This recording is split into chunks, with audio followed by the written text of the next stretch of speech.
we're going to go ahead and get started. So welcome to the Youth and Young Adult Interactive Breakout session of the Laudato Si and the U.S. Catholic Church Conference. Before we begin introducing ourselves, let's do some housekeeping. So we are offering live interpretation into Spanish during this session, and I'm now going to briefly explain in Spanish how to access that interpretation feature. So hold tight if you're an English speaker. Si quieres acceder la traducción a español, lo que puedes hacer es hacer clic en el globo que dice interpretation in English, y de ahí puedes escoger Spanish, español, y podrás escuchar la traducción en viva. So I just explained that in Spanish. Now I'm going to just share some more housekeeping. So during the breakout portion of our gathering, Spanish speakers can choose to participate in a Spanish language session. It's going to be offered by several of our working group members, and the other breakout sessions will not include translation. More details on breakouts to come. Now we also have live closed captioning in English enabled. So to turn on captions, find the live transcripts button in your Zoom menu with a CC on it. Click it and select show subtitle. And you can turn off subtitles using that same menu. This session is being recorded. If you don't wish to appear in the recording, you can keep your camera turned off. Otherwise, we would encourage you to leave your camera on if possible so that we can get a feel for one another's presence in this virtual space. Please do keep yourself muted in the large group. If you're calling in on a cell phone, you might need to press the mute button on your call menu on your phone. Feel free to interact with one another throughout the presentation using the chat function, and there will be an opportunity to submit questions via the chat at the end of the presentation window. And finally, don't forget to share the good news that you're encountering here and throughout the conference on social media with the hashtag LSUS21. So now that we've covered some housekeeping bases, I'm pleased to introduce myself and get us started. My name is Anna Robertson, and I am Director of Youth and Young Adult Mobilization at Catholic Climate Covenant. Over the last several months, I've had the pleasure of working alongside my co-presenters, Anna Johnson, Teresa Tsosie, and Emily Burke, in leading a working group of 30 young adults from across the U.S. Catholic sphere. We're joined today by several additional representatives of that working group, and together, we will be sharing the fruits of our process. Before we begin, I'd like to invite us into a moment of prayer and acknowledgement of the land. Land acknowledgements are customary among many Indigenous communities as a sign of respect and reverence for the Indigenous people of any given land. For non-Native people, they're a simple way to combat the systemic erasure of Indigenous peoples, exemplified in the attempted genocide of Native peoples during and after colonization, the taking of youth from their families to be placed in residential schools or foster families throughout the 19th and 20th century United States and Canada, and the present day epidemic of missing and murdered Indigenous women and girls. The violence toward Native peoples goes hand in hand with the violence against the land that together have brought us to this perilous moment we find ourselves and our common home. So today we hold this ongoing history of violence, replete as it is with Christian complicity, with heavy hearts, alongside a recognition of the resilience that Native peoples have nurtured in the face of it. At the invitation of Teresa, who you'll meet in a minute, one of our youth and young adult track leaders and a member of the Navajo Nation, members of our presentation team today have worn orange and red in honor of missing and murdered Indigenous women and girls and the victims of the residential school system, and in order to raise consciousness about the intertwining of this violence with the violence against the earth. We honor with gratitude the land itself, the people, their elders, both past and present, as well as future generations who have cared for the land. We acknowledge that our conference's sponsoring organizations, Catholic Climate Covenant and Creighton University, are on Nacotchtank and Piscataway lands and Omaha lands, respectively. So please take a moment now to acknowledge the traditional caretakers of the land where you live and to commit to learning more about those Indigenous communities if you've not yet done so. So we'll pause for a moment so you can do that. You can add your land acknowledgement in the chat box, which can be as simple as the names of those Indigenous peoples. And if you're not sure, you can look it up using the Native Land tool, which we'll drop in the chat now and is also included in your handout. And you can see as those start to come in, some of those names. Yeah, thank you.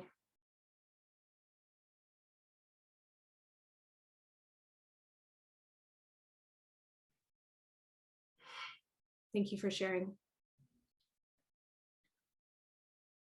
So feel free to spend more time learning about the Indigenous history, past and present, of the land where you reside, and consider how you might support Indigenous communities today. So I'm now going to invite us to join together in prayer in the words of Black Elk, a Lakota holy person and Catholic catechist. In the name of the Father, and of the Son, and of the Holy Spirit. Amen. Hey, lean to hear my feeble voice. At the center of the sacred hoop, you've said that I should make the tree to bloom. With tears running, O great spirit, my grandfather, with running eyes, I must say the tree has never bloomed. Here I stand and the tree is withered. Again, I recall the great vision you gave me. It may be that some little root of the sacred tree still lives. Nourish it then, that it may bloom and leaf and fill with singing birds. Hear me, that the people may once again find the good road and the shielding tree. And so we ask for the wisdom to be with grief and to hope in the presence of the reign of God. In the name of the Father, and of the Son, and of the Holy Spirit. Amen. So we're gathered here today to consider the unique gifts that young people can offer to the church and the world in our efforts to bring Laudato Si to life. And in turn, how we, the church, can support the protagonism of young people in the struggle for a just and livable future. We're also here to share the fruits of our youth and young adult working group's multi-month collaborative endeavor to further the work of organizing, activating, and resourcing young people in the Catholic sphere for creation, care, and climate action. So whether you yourself are a young person, you have a professional role ministering alongside young people, or you simply care about young people, we hope that you'll walk away from this session with new insights, ideas, and resources for embodying Laudato Si. Before we get any further, I want to really briefly share an overview of how we'll be spending our time together. So during the first portion of our presentation, our working group leaders will walk us through an engagement of the signs of the times when it comes to young people, climate change, and environmental degradation, and the church. This will serve as a helpful context for introducing the project that we spent the last few months developing as a working group, and to which we'll devote the second half of our time together. This multi-week creation care curriculum created by young adults, intended to equip young people with tools to act as protagonists in the struggle to defend creation. So today you'll have the chance to learn about our progress on this project, to engage in a hands-on way with portions of the sessions that we've developed, and to find out how to get involved with next steps in bringing this work to young people across the country. So with that, I've done a lot of talking. I would like to invite my co-leaders to introduce themselves. So Anna, can you get us started? Why did you decide to get involved in this work? Thanks, Anna. Yeah, so my name is Anna Patrice Johnson, and I'm calling in from Seattle on Duwamish and Coast Salish land. I work for the Maryknoll Society as team leader for our young adult empowerment team, and I'm getting my graduate degree in sustainability leadership, focusing on how to engage Catholic young adults in the work of sustainability. I've had the opportunity to meet people all around the world, from Uganda to Guatemala to Thailand, and as I've heard them share their challenges, their opportunities, and their realities, I have been struck. The biggest driver of injustice facing these people that I have gotten to know and love is climate change. Recognizing my own culpability as well as opportunity to drive change as a US citizen, this gets me into this work. Plus, it's my biggest concern and anxiety as I look towards my future. So Teresa, how about you? Why'd you say yes to this invitation? Thanks, Anna. And before I get into why I said yes to this invitation, I would like to introduce myself in Navajo. It is tradition in my culture to introduce ourselves in Navajo, even though I know a majority of you are not Native American or Navajo. But when Changing Woman did this, she wanted wherever we go, we would have a piece of family with us. We would have family around us. So I will introduce myself in Navajo. Yat Esha A, Teresa Tsosie and Ishia, Nakai Nishle, the Bethlehem and Bashachin, Nakai Dashache, to the Chitni Dashanelle. Yes, so the reason why I said yes to this invitation, not only because I get to work with such wonderful women as the three here, but also I live on the Navajo reservation, and right now we are going through the worst drought. And livestock is a way of life for most Native Americans. And growing up, I saw my Nully, my grandmother, and my uncle with their livestock, and it's very heartbreaking to see oh, I think my power just went out. Sorry, excuse me. Sorry for that. It's very heartbreaking to get memos that they have to downsize livestock and then also water. I had an incident a couple of weeks ago with a friend where someone left the water on, and water is very precious to us. And to see that, it's very heartbreaking. And right now, I wanted to also bring awareness to that. So, Emily, why did you say yes? Thanks, Teresa. Hi, my name is Emily Burke. I'm calling from Milwaukee, Wisconsin. I'm a recent graduate of Creighton University and an incoming doctoral student at the University of Wisconsin-Madison in the Joint Sociology and Community and Environmental Sociology program. So in my time at Creighton, I helped to organize a successful fossil fuel divestment student movement that was grounded in Catholic and Jesuit values. And I was involved in an interdisciplinary research project that assessed the response of the US Catholic bishops to climate change. So climate change is my greatest priority, and like Anna Johnson said, anxiety as a young person, and I'm often frustrated by the slow-moving nature of the Catholic Church on an issue that is just so timely.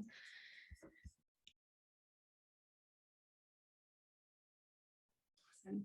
Thank you so much to each of you for sharing a bit about who you are and why you said yes to this work. So our leadership team had the privilege of supporting an awesome working group of 30 young people over the course of the last few months as we prepared for this conference. Our working group consisted of young people ages 18 to 39, based in 15 states, plus the District of Columbia and the Navajo Nation, as well as 3 different countries, holding roles as parish and high school ministers, undergraduate and graduate students, involved parishioners, Catholic social action and nonprofit professionals, community organizers, consultants, sustainability professionals, and more. So we'll get the chance to meet some of our working group members later in the presentation, but here are some of their smiling faces now. And with that, I'm pleased to hand it back over to Anna Johnson, who will introduce the See, Discern, Act framework. Thanks, Anna.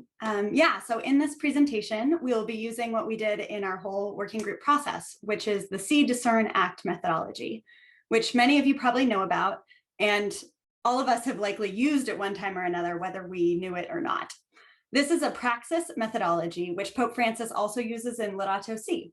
It was developed by Cardinal Cardin and further built out by Latin American theologians, which has its roots throughout the Gospels. This methodology offers us a tool to intentionally read the signs of the times through 3 steps. First, we take the time to really see the realities of the day. As Pope Francis says, starting from his exhortation Evangelii Gaudium, he says, realities are more important than ideas. In this time, we look at the realities facing our world regarding climate change, the ways in which humans are responding, young adults, the Catholic Church, and what else is going on.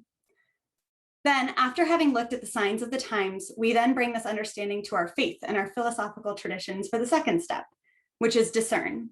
Perhaps you've heard it referred to as judge. In this step, we bring light upon the current realities with scripture, Catholic social teaching, prayer, philosophy, and our faith in order to see how the Spirit might be moving and calling us through the current challenges we are facing. And then this impels us towards the third step, which is act. Our action should be informed and built by the realities that we have seen in light of the Gospels, which then brings us back to see. So we will share our young adult track process with you through this praxis. Anna and Teresa are going to be sharing with us now what we are seeing when it comes to our current experiences of climate change in the world today. Thank you so much, Anna. So in Laudato Si, Pope Francis identified 5 troubling signs of the times. Many of us are likely familiar with these: pollution and climate change, water scarcity and contamination, biodiversity loss, inequality, and insufficient responses on the parts of governments. Hardly a day goes by that there isn't some news headline confirming the way that these intertwining problems pervade our global reality. Several weeks ago, during a meeting of the planning team for this conference session, we found ourselves sobered, as one after another during our check-in, we recounted how our different homes were being impacted by severe weather events, which are of course more common occurrences within our unfolding climate reality. Anna and I were bracing in the Pacific Northwest for the impending heat wave. Annie had just made it through a night of freak tornadoes outside of Chicago. Teresa was weeks into stifling heat and drought in Arizona. And Emily was sweltering where she was posted up for several weeks in Texas. It was surreal, but we were consoled by each other's companionship and it underscored the importance of the work that we're doing. Let's take a moment now to hear from each other about the ways we're seeing climate change impacts in our lives. So please take a moment to write in the chat any ways that you've seen recent climate change impacts where you're located.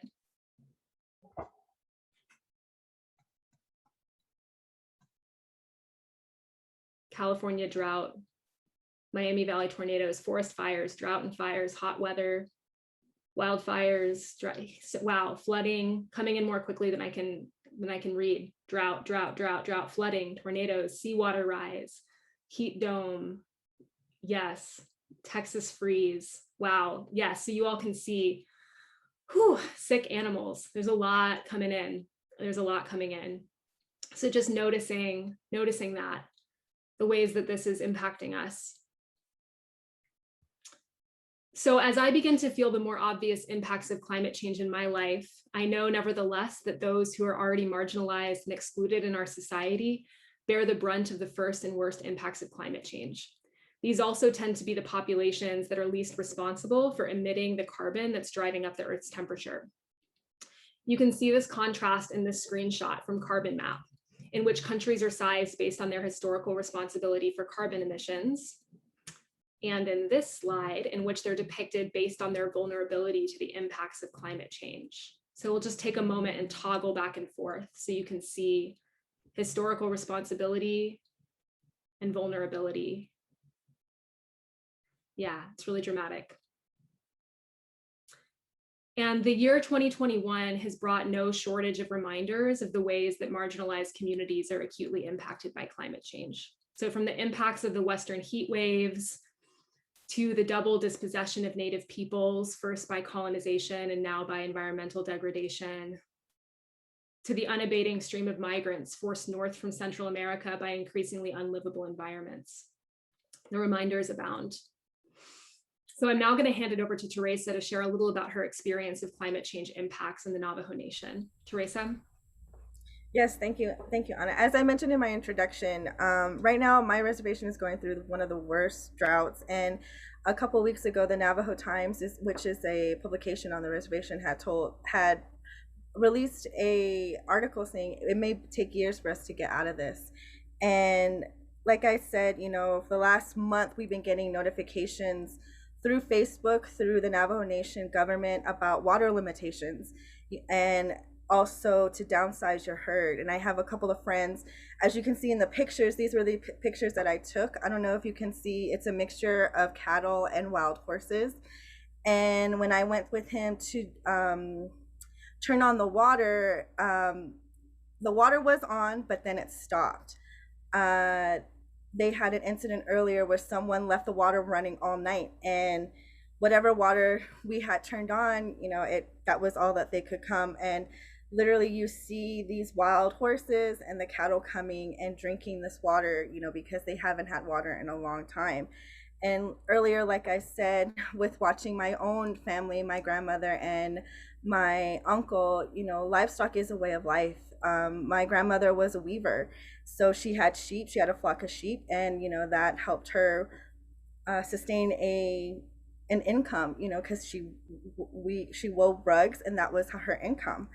And so for me, it's very, very heartbreaking. And growing up, we always had a heavy snowstorm or a heavy thunderstorm, cluster of storms, and now we don't. And anytime I get to explain climate change, and there was another reason why I said yes to this, was because I live in an elevation where I see this firsthand. I see this firsthand, and now the rest of Arizona, I feel, is following. A couple years ago, when we barely even had a snowstorm, we barely even had a thunderstorm, I knew this drought was coming because of how my environment was. And it's very, very heartbreaking. And now with the heat waves, Flagstaff's, in mountain range, and they were in the 90s last week. And I don't think that's ever happened. And so, like I've said, I do believe where I live, I see this firsthand, and it's very, very heartbreaking. And I invite you all to pray for us, to pray for my reservation, because not only we have this drought, but we were hit pretty hard with COVID. So if everyone could pray for us as well. Thank you, Teresa, for illustrating this point so powerfully with your personal and community experience. So between the two of us, we've offered the briefest glimpse into some of the realities of climate change. Anna, can you help us understand how young people in our church fit into this landscape? I'd be happy to. Thanks, Anna.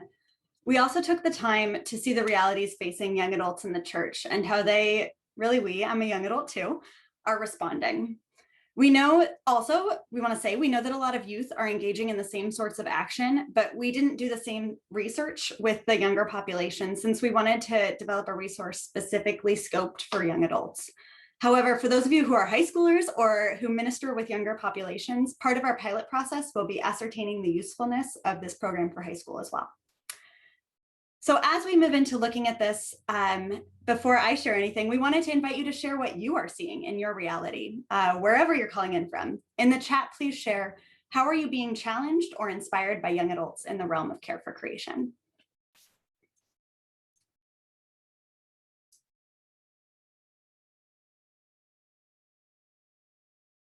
Hopefully we get some good answers. We got a lot for climate change.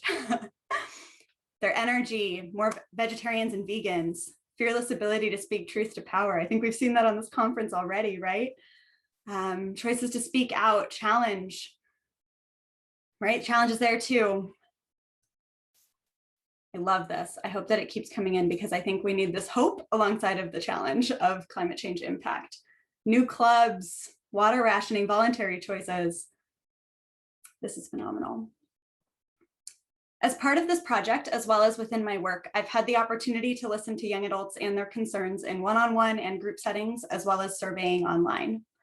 And just as you might anticipate and have named, young adults are really concerned about the climate realities facing our world today, as this is the world that we are living into. We are making decisions within, we are planning for, we are discerning, bringing children into, and we're seeing our future. Particularly in the work of caring for creation, like Emily said as we started off, this issue is the biggest one facing us, and those who it impacts most are the same people who Jesus walked with and loved, people on the margins. And quite honestly, we do not see the church collectively acting nearly quickly nor strategically enough on this issue, as she does with other issues, and we just don't get it. We see how Jesus walks and works for making right relationships with the community in many ways. And both the research and young adults are telling us this sense of community cannot just end with other humans. We are part of the community of the earth. And yet we as church sometimes don't act this way. We as young adults are looking at our current reality with many that you just listed, right? Freak weather events filling the streets, subways, and more with water, or melting infrastructure within the heat, soil stripped of all nutrients, unable to grow crops, droughts, disease, and subsequent political instability forcing people to migrate, and so much more. And while looking at the current reality, we are terrified about what our future might hold. We are trying desperately to hold on to our core faith teachings of faith, hope, and love. But the science and realities we are seeing about how fast the climate is changing, the impacts it's having on our global family, and how these changes are accelerating and building off of each other are terrifying to us. Psychologists are now diagnosing climate anxiety, and I have heard that across these conversations. Young adults are frustrated, angry, desperate, and sometimes we don't know what to do. We feel disempowered. But the church is uniquely positioned to make a substantial impact for climate justice. Hope is desperately needed, and this is a message our faith offers. Right, not all young adults are sticking around for it, but some of us are, and we are throwing our time, energy, money, schooling, and so much more into this work. In ecology, there's a concept of a keystone species. This is a species whose presence or absence has a dramatic effect on the ecosystem. Think of the gray wolves in Yellowstone. When they were removed, the birds stopped coming, the trees disappeared, the elk grew unhealthy.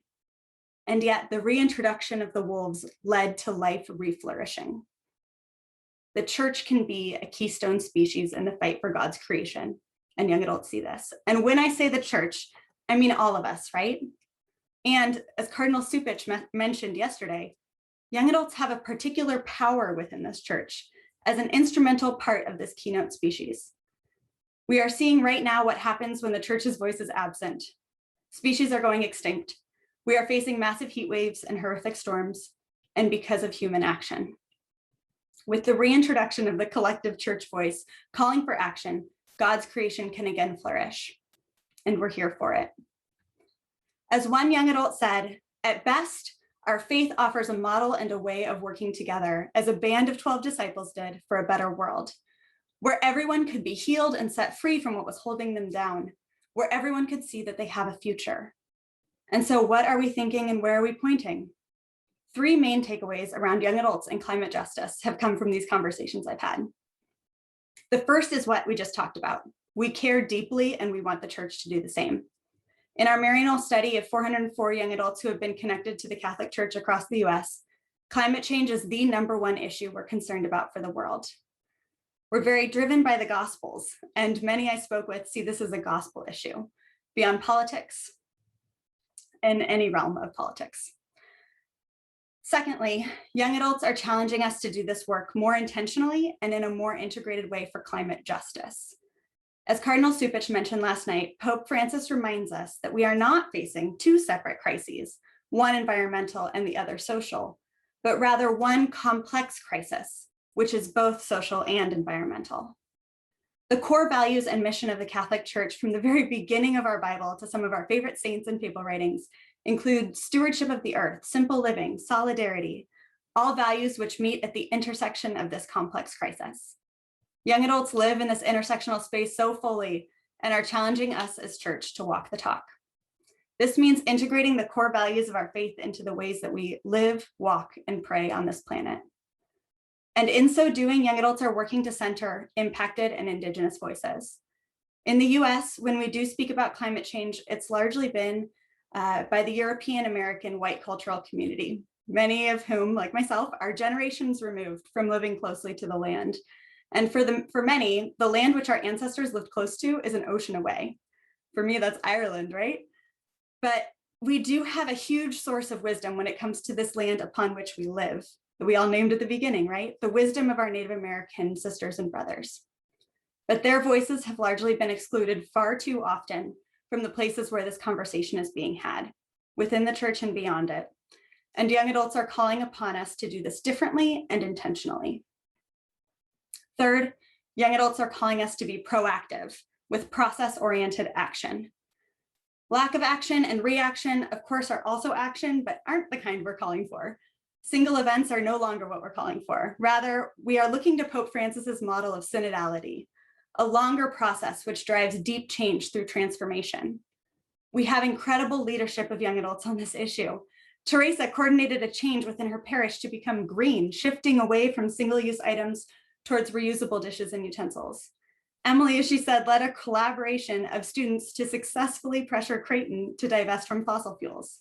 And we have 30 young adults who have invested a lot of time, energy, creativity, and focus to be a part of this youth and young adult track. As Emily said yesterday, we need a church that adequately addresses the climate emergency as an expression of the fullness of faith. We know that action is possible and we want to take it. We might just not fully know how. So there's some of that hope for us. So Emily, diving deeper into what the church has to offer all of us, and particularly in seeking young adults, what do we see about what's in Laudato Si and how has it been implemented? Thanks, Anna. So it's no secret, especially to the people in this room, that Pope Francis's Laudato Si is an important document that paves the way for Catholic climate action.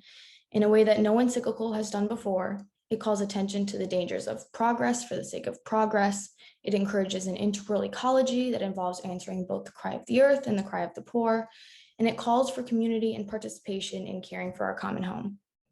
Laudato Si, like any encyclical, however, doesn't provide us with all the answers. Pope Francis leaves room for experts and for contextual reflection. As a result, there are several gaps that exist in the document. Now, this is not a bad thing. Like any encyclical, it simply requires our response. I've found in my own experience and research that these gaps can be closed with an engagement of the social sciences. First, the document identifies a need for profound interior conversion. We know this, right? Francis quotes Benedict XVI when he says, quote, "The external deserts in the world are growing because the internal deserts have become so vast." Such interior conversion is immensely important for beginning to address the exploitation of our common home, but alone it is insufficient to stop and in some cases even reverse the damages that have been done. The ecological crises that we face require solutions beyond mere moral transformation. So readers are left asking, profound interior conversion, and then what? So the connection that the document leaves us to make is that such profound interior conversion will lead us to work together and turn it outward for larger social and structural change. And Laudato Si does gesture towards this kind of change. Francis writes, quote, "Every effort to protect and improve our world entails profound changes in lifestyles, models of production and consumption, and the established structures of power which today govern societies." But this is no small feat, right? How do we do this? So this is another gap. We must ask ourselves, how do we answer this call for structural change? And this is where the social sciences come in, as we can learn from past social movements, models, and struggles for social change. Lastly, a surface reading of Laudato Si may suggest that individual conversion and cultural change will lead to tangible changes in systems and structures. Social theory tells us that this is not the case. Changes in public opinion do not always translate easily to changes in public policy, but collective action measures do inspire these changes.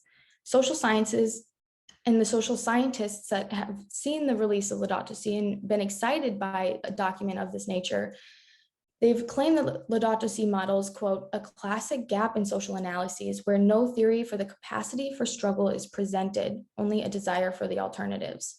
So while Francis identifies many problems of our age, ranging from environmental to social to structural, the document does not suggest concrete solutions or ways forward. But this is what's left for us to decide, right? I make the case to all of you here that we can learn a lot about collective action from studies of social movements and theories of social change. So with this, we can work to close these gaps by moving beyond our own interior conversion, by thinking structurally and working collectively.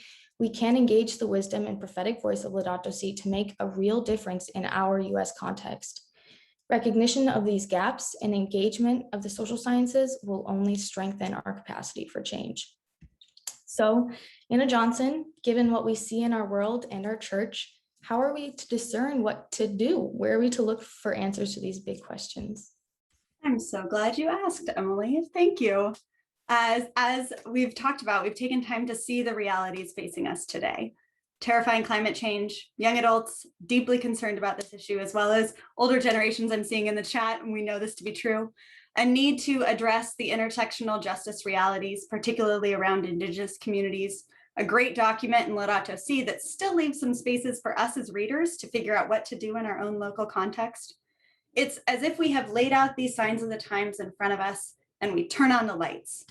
What light can our faith through scripture, church teaching, people writings, etc., shed on these realities? Today, we're going to use 3 particular discernment lights. First, we have Catholic social teaching, which integrates the essential tenet of preferential option for the poor and vulnerable. Whenever we make a decision, whenever we are discerning how to allot resources or time, there should be a seat or many seats at the decision-making table for those who are on the peripheries. We are called to make all decisions facing us with a special attention towards how the results will impact those who are most on the margins, informed by those very people. Young adults are speaking loud and clear, and hopefully you've heard that through this. Any work that we do in the ecological realm needs to have a climate justice rooting, paying attention to and working for the earth and social realities. And we hear this in Laudato Si too. In All We Can Save, Shie Bastida, an 18-year-old climate activist, wrote that the youth climate movement has helped propel the narrative transition from a call for climate action to the necessity of climate justice. This is preferential option for the poor and vulnerable. In A Man of His Word, the 2018 film, Pope Francis himself speaks to this very tenet of Catholic social teaching as well, when he says, "If today you ask me for you, who is the poorest of the poorest of the poor, I would say Mother Earth." This means that as Catholics, if we are following church teaching, then the earth should have a proverbial seat at any and all decision-making tables we sit at: home, school, work, church, and more. Second, Pope Francis took to heart the need to also listen to young people, bringing our realities to the See, Discern, Act process through a synod, and then publishing an apostolic exhortation on the matter, which has now become church teaching, called Christus Vivit, or Christ is Alive, and A New Place Shedding Light on the Realities of Our Day. In this document, Pope Francis writes about how God and Christ always draw near to the young. From calling Samuel, where he says, "Here I am, Lord," to the fact that Jesus was a young adult, the Bible includes stories of the protagonism of young people. And throughout history, young people have been protagonists in the church as well. From St. Joan of Arc to St. Kateri Tekakwitha to St. Dominic Savio to Blessed Chiara Badano, the heart of the church, he says, is full of young people who have led the way, inspired and driven change, and reinvigorated the church in the world. The synod pointed out that many young saints have been real prophets of change. Through the holiness of the young, the church can renew her spiritual ardor and her apostolic vigor. The balm of holiness generated by the good lives of so many young people can heal the wounds of the church and of the world, bringing us back to that fullness of love to which we have always been called. Pope Francis and this document reminds us to look to young people. They have led the church through change throughout history, responding to the signs of the times. And so perhaps even now in 2021, we might have something to offer the church in the world. And Teresa, what's our third light for discernment?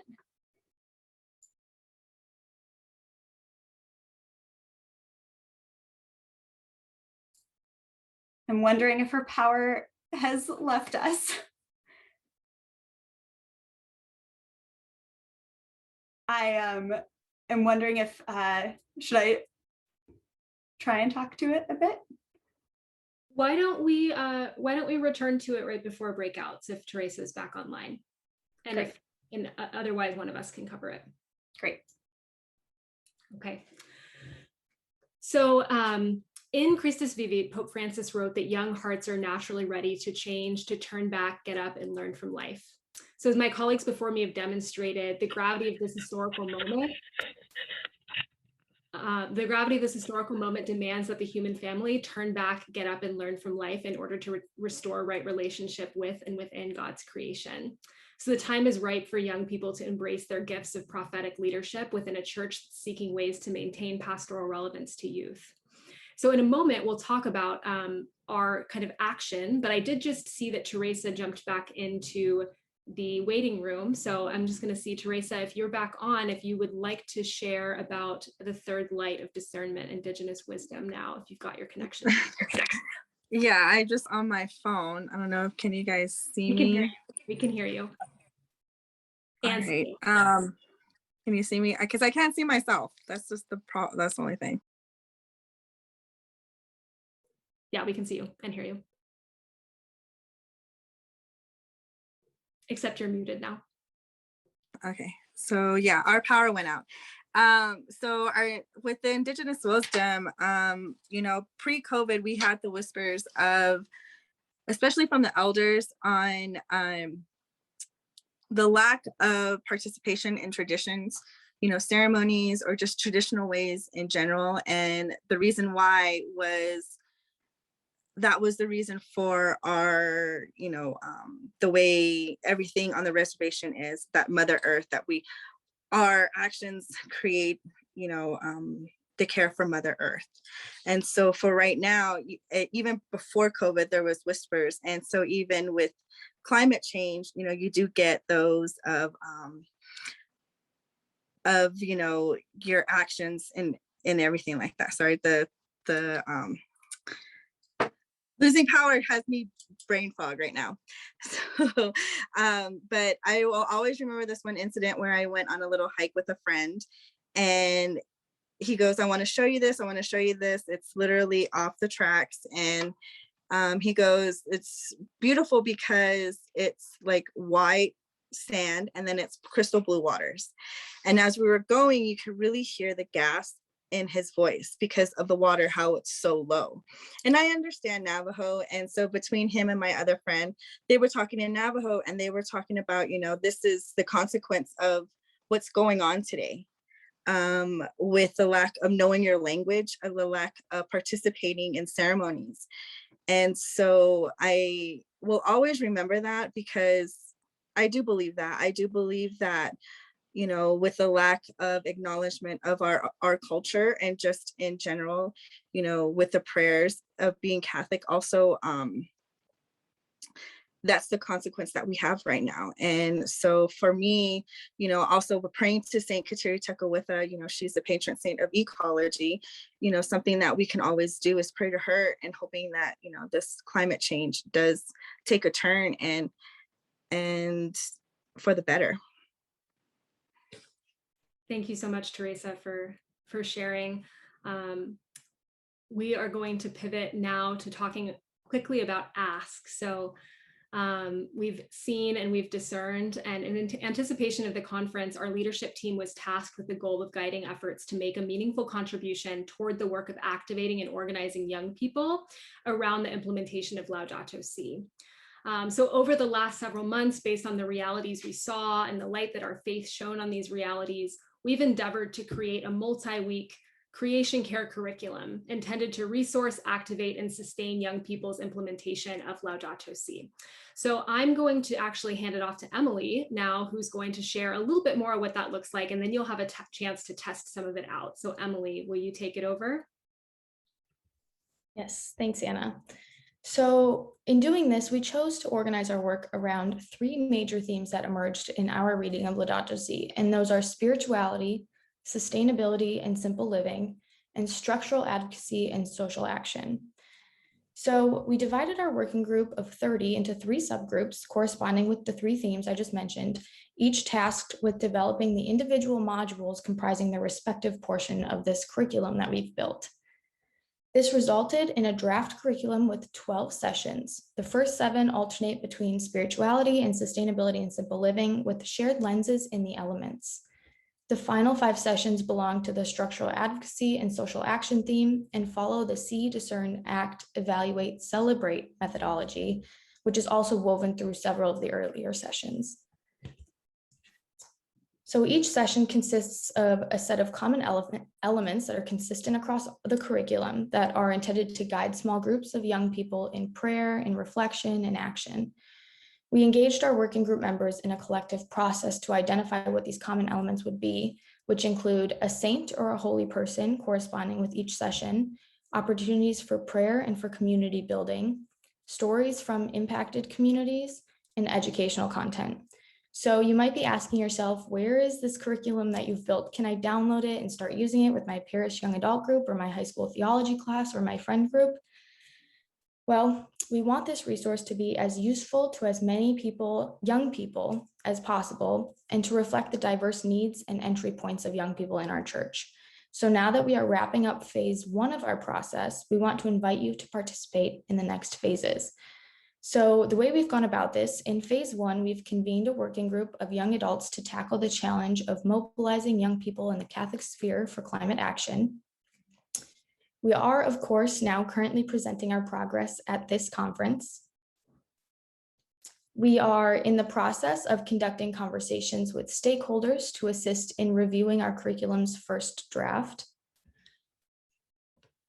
And then in phase 2, we will pilot our curriculum with diverse groups of young people to assess its relevance and usefulness across people of different, for example, ages, cultural families, and institutional affiliations. So we can use this opportunity to explore different structures of the curriculum, for example, condensed versions of this curriculum or segmented ones. And after conducting pilots and making any necessary adjustments that arise in the process, we look forward to launching this curriculum for access by ministers, teachers, and of course, young people themselves, as well as others who care for them. So this is where you come in. We would love to keep you up to date with the development of this curriculum, including opportunities to participate in piloting versions of it. You can fill out an interest form for future pilot programs at bit.ly/YYA pilot. That link will be dropped in the chat and is also available on the handout. Awesome. Thank you so much, Emily. So you'll have the chance to get a feel for some of the draft curriculum that's been developed by our young adult working group over the past few months shortly in breakout rooms. So we did get a question, where can I see this? It's still in draft form. So we're gonna ask you to preview some of it today, and then you'll have the chance to participate in pilots where you can experience it more in depth and be a part of this process. So this is really a participatory process that we are in process with. So we're going to head shortly to breakout rooms where working group members will guide you through samples of some of the kinds of activities that we hope to include in the curriculum. But first, let's give our breakout leaders a few minutes to introduce themselves and to tell you why you should choose to attend their breakout session. So first, let's hear from the spirituality crew. Hi, I'm Laura Sheehan, and I'm calling in from Indianapolis, Indiana. Hi, I'm Brenna Davis, calling from Cleveland, Ohio, and I work at the Ignatian Solidarity Network. Hi, I'm Claire Lucas, and I'm calling in from Ashland, Montana. Hi, I'm Danielle Moore, and I'm calling in from Denver, Colorado.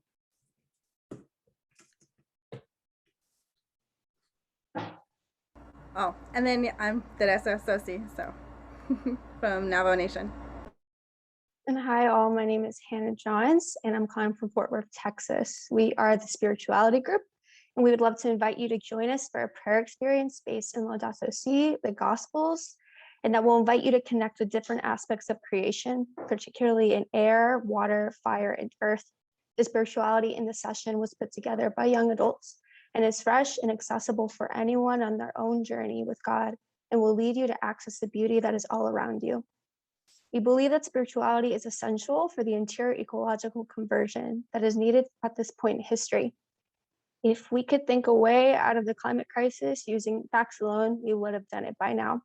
So we believe that inviting young people into our heartfelt experience of God and creation is the first step on the arduous journey of ecological conversion. Yes, and also to the reason why we picked the 4 elements. The 4 directions are very important to each Native American tribe. I will speak on with my culture and the Navajo culture.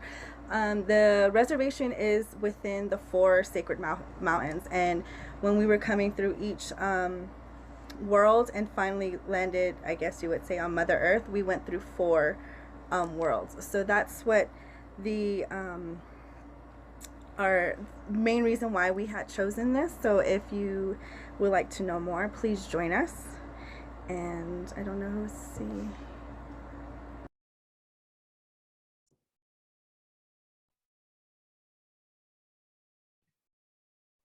Awesome, thanks team. I'm gonna pass the baton to the sustainability and simple living crew now.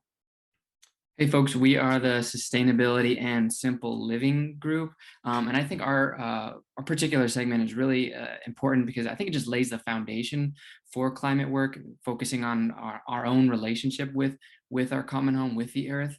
And with that, I would introduce our group, starting with myself. My name is Jacob Dresha. I am in Phoenix, Arizona now, working at Parish, and my favorite part about our particular segment that we'll be running today is it's a mixture of scientific facts, spirituality and discernment, as well as practical pieces of advice that we could take forward. So with that, I will pass it on to collaborator in this, Heidi.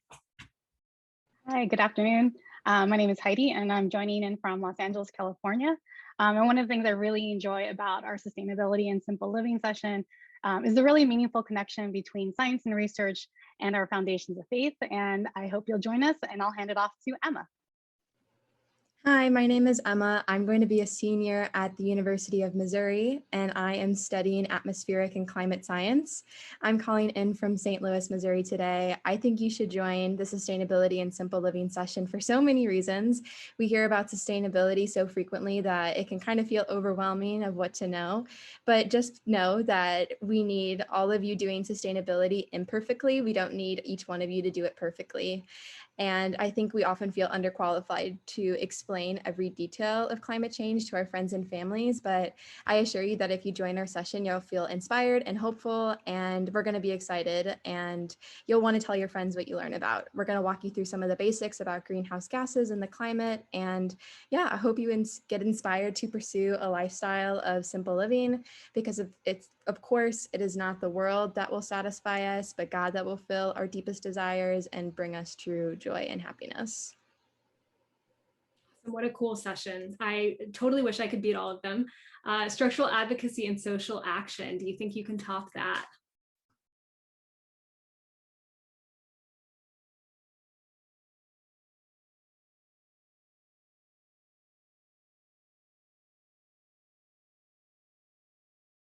We're just pulling up the spotlights. I think that we've got the wrong Claire spotlight. It's okay, I'll go ahead and take it from here. Thanks, guys. Yeah, so we are the Structural Advocacy and Social Action. Excuse me. My name is Claire Jackson. I'm a junior at the University of Mary Washington in Fredericksburg, Virginia. And I'm just super excited to be here. I think really advocacy is such a main portion of what we do with the Covenant. And so I'm super excited to see where we can go from there. Adam, would you like to go from there? Yeah, so I am Adam Fitzpatrick. I am the Social Mission Outreach Coordinator for the Center for Mission in St. Paul. And we are doing a See, Discern, Act, Celebrate, Evaluate module. And I'm really excited for the Discern and Act, where we're going to think about how do we think about climate change in the midst of Catholic social teaching, and then how do we see a situation in front of us and then figure out a strategy for how to actually engage people that can make change happen. And then Emily. Yeah, thanks, Adam. So like Adam sort of said, our breakout, we're going to move from that interior conversion that is accomplished through spirituality, and then the individual level changes that are accomplished in sustainability and simple living. And so we're now thinking about large scale change. So this is where the process is turned outward, right?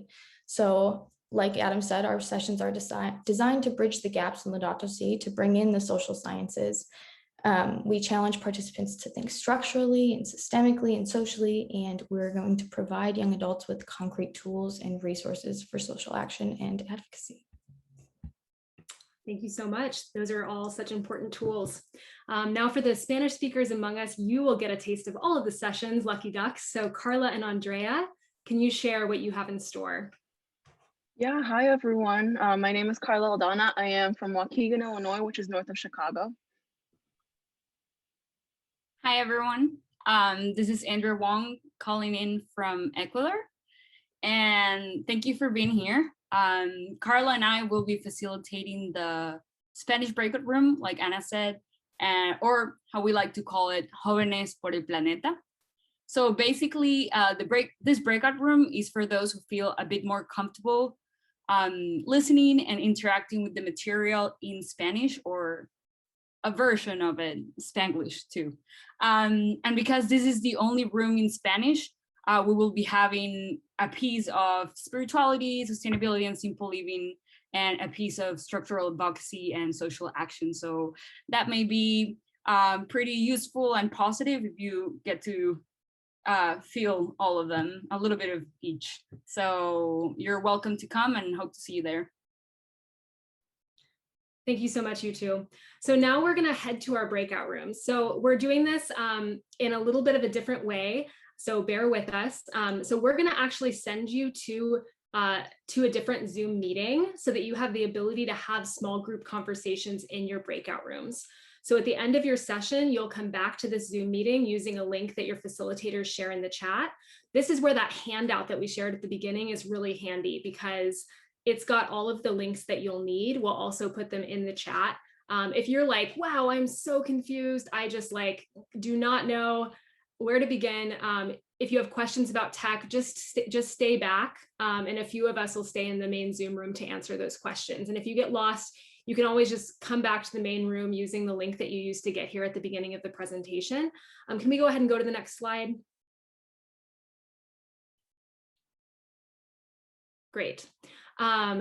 You know, we're trying to be creative and doing new things with technology, and there's a learning curve. So we hope that this will be successful. And please do let us know if you have any questions. So without further ado, we're going to go ahead and drop into the chat a series of links. They're clickable versions of what you see on the screen. And reminder, those are also in the handout, which that link is included in what Heidi just dropped in the chat. So go ahead and pick your session. Hopefully people will be well distributed enough that we'll be able to fit everyone in the rooms that they want to be in. But if you happen to click and it's full, just try another. We do have enough for everybody to be in a session. And hang back if you've got questions. You'll have about 30 minutes. Enjoy. I'm gonna take another minute while folks file back in from their breakouts.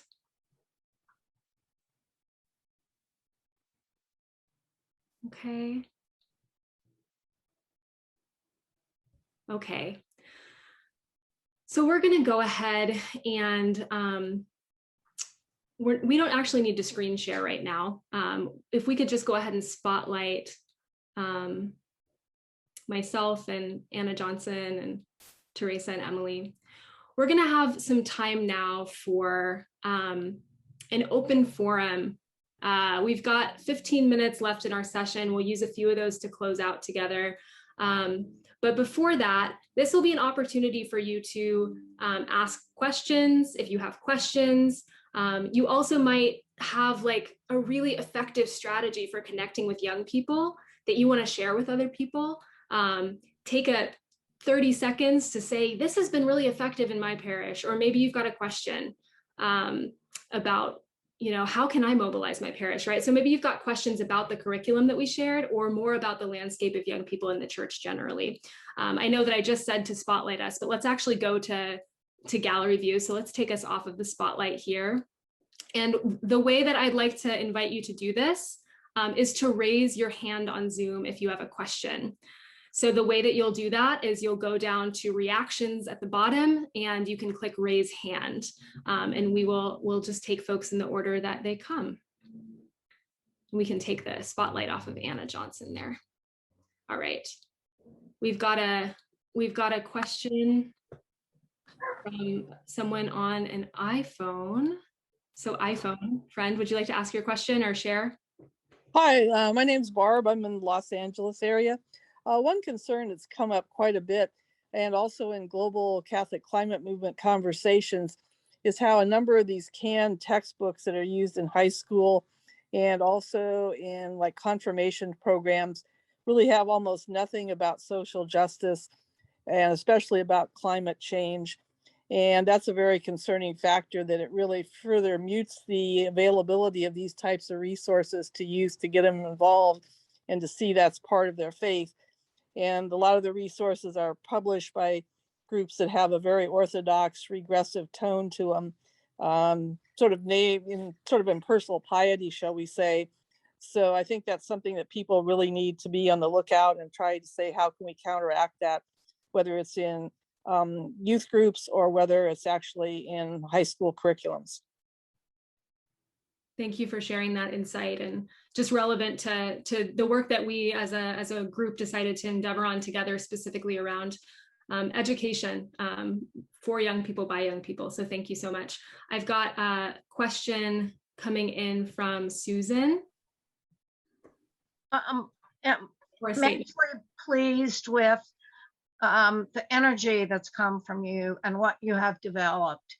And so a big question for me, knowing that it's actually somebody from our own city who's going to be working on public relations across the country. And how are you sharing this information? Because even though there's lots of Catholic schools in South Louisiana, not in North, more kids, of course, go to public schools. So what's the process of sharing this through youth activities, all kinds of ways that's going to go on to share this, and places to put it? Thank you for the question, and other folks on the leadership team who might have something to contribute to any of these, please feel free. I'm seeing some suggestions of answers that coming in through the chat. So we'll be sure to capture those. Part of the work that we're doing now is really trying to, this started as a grassroots process. Again, young people, for young people, by young people, and now really trying to connect with leaders across the country, young people or otherwise, who can help us get this resource out there and collect feedback on the direction that we've gone and how best to do that. So that'll be an unfolding process. And I appreciate the ideas and recommendations from people in the chat and you just raising the importance of that. Do we have other folks who want to share or? I would just say to all of you, like, we have an amazing group of people on this session. So if you have an ability to bring it into your parish or otherwise for a pilot, like the sign up link that's sending out after this, or otherwise, like, please do reach out to us. We want to hear from you and we want to work with you. Yeah, thank you. Thank you, Anna. I'm seeing another hand from a different Susan. Yes. Do you have a timeline when you think you will have it completed? And when it is completed, how will you make it available? Will it be on the Catholic Climate Covenant website? Yeah, I can jump in terms of the timeline. We are very committed, as we talked about, to integrating a sense of climate justice within this. And so because of that, we are really working hard to get pilots within communities that are most impacted by this curriculum to make sure that it's not just used by people who look like me, but rather it can be helpful for people across the board and within specifics. So that being said, we are really committed to that. And sometimes, as Pope Francis says, it means we need to slow down a little bit, which as young adults, we're like, no, we got to go fast. But we're like really trying to take that to heart and to say, okay, we need to slow down to make sure that this is lifting up these core values of our faith and of this justice, integral ecology. So I wish I could have a more concrete answer for you, but we are expecting to be done within the year, hopefully sooner than that. Thank you, Anna. Caroline, would you like to share? Yes, I'm starting or forming a creation care team at the Mission San Luis Rey in Oceanside, California. And I'm a master's student, but I'm an older master's student. And I was wondering what young people, what younger adults want to hear from older adults. What would be, I think you said, like, how would you mobilize? Thank you for the question. I would love any of our young adults who helped plan this have anything to share in response. Thank you. I'll jump in really fast first, since I did so much surveying of this. I will say young adults just want to be asked. And like, I think that the power of a personal, intentional invitation is profound.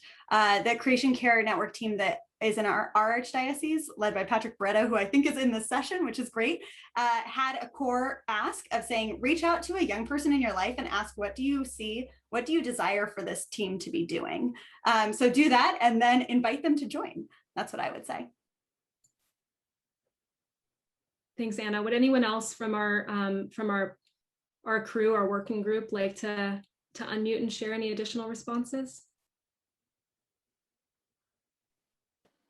I think young adults appreciate authenticity and, mentorship. And so I think also, in a similar vein, just reaching out and letting them know, like, the church cares about these issues is really important, because I do think that that's why we've seen some young adults kind of drift away from the church, because they don't necessarily always see us walking the walk. And so I think, just, reaffirming that this is an integral part. Thank you. We've got time for one, maybe two more questions. Bill, I saw your hand has been up for a while. Would you like to jump in? Yes, it's I guess more of and if you've already done this, just turn me off, okay?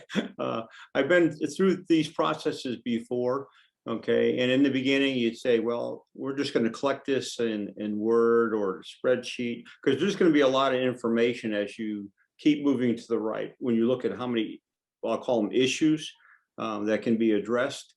And I don't know how many times I cannot convince people, hey, let's think about maybe making a small investment into some type of networking tool, for instance, or whatever, where you standardize outcomes. So anybody, we'll call it the community that you're trying to grow, okay, will understand instead of having a mishmash of tools a year from now, because I think you're gonna collect a lot of data. And when you start looking at relationships, real quick would be, oh, here it is. There may be relationships, okay, between spirituality, the sustainability, and the structural advocacy.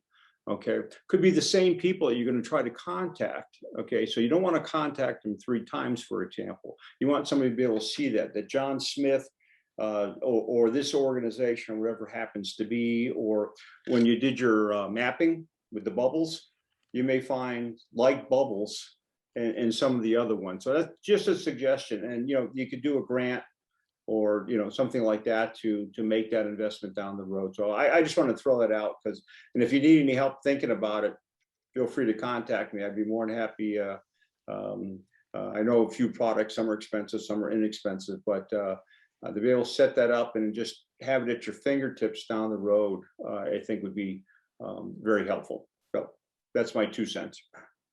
Thank you so much for sharing. I think that is all the time that we have for questions, because we want to share just a few wrap-up pieces here at the end. Feel free to continue to use the chat here for the next couple of minutes. And can we go ahead and bring up the second to last, I think it is, slide. Yeah, so what's next? So we've shared this in a few places, and it's in your handout that you hopefully have that link. Maybe we can drop that in the chat one more time too. But we would love for you to stay connected with the development of this curriculum, opportunities to participate in pilots. We're really going to be exploring different ways that we can roll this out, and what's missing, whose voices are missing. There's a lot of interest from folks that I've heard about a desire for intergenerational work. And I think that this really does go both ways, right? I've heard several people mention mentorship. Really exciting to just have more voices in this conversation. So please do take a moment to fill that out. And that link actually also has a survey in it. So if all you want to do is sign up for the pilot, there's a question that says, do you have a few minutes to answer some more questions about our session? And if you're like, no, I don't, you can say no and you won't have to. But if you do have a few minutes, then you can go ahead and fill those out as well. And we'll really appreciate that feedback. Stay in the loop with Catholic Climate Covenant's youth and young adult mobilization efforts. So you can do that at catholicclimatecovenant.org/program/YYA. And there you'll find out about different activities. If you're a young person, we have a few things happening right now. So you can sign up to join an action team, or you can sign up for our Eco Summer Challenge that our community engagement action team is currently unrolling. So folks are engaging in this right now, and you'll have the chance to learn about the intersection of climate with some other really important issues, including some that we introduced today, like the intersection of climate change with Indigenous communities, for example, as well as climate change and migration. So those are a few really awesome opportunities that are happening right now. Thank you so much for your time on this call today.